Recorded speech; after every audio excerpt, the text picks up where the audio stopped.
Hindi lang po here sa budget na po na kailangan po namin i-advocate yung advocacy namin na which is inaasahan din naman po ng mga tao na gagawin po namin ito.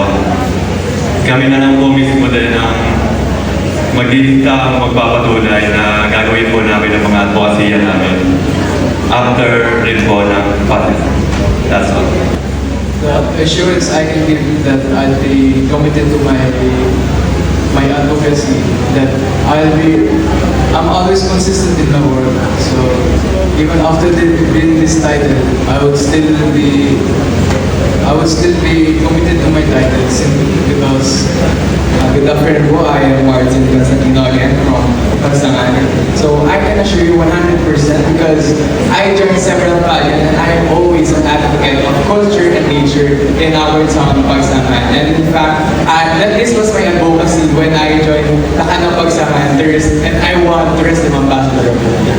I can assure you that I can commit to my advocacy, and because my advocacy is about sustainable tourism, and sustainable tourism promotes minimizing the negative impacts on our natural resources.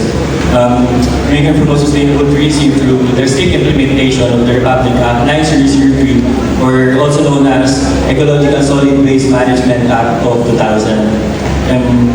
We can assure that by us, the candidate, magkaroon po kami ng camaraderie. Just like po gagawin po namin sa April 13 to 14, magkakaroon po kami ng team building. And ayun po, matutupad lang po namin yung advocacy po ng isa't isa kasi naniniwala po ako, lahat po kami candidate ay meron pong iisang layunin. At yun po ay protektahan po ang ating kalikasan. Ayun lang po, matutupad po namin ito pag tayo po ay nagkaisa, tayo po mga candidate. Kailangan po. Maraming salamat.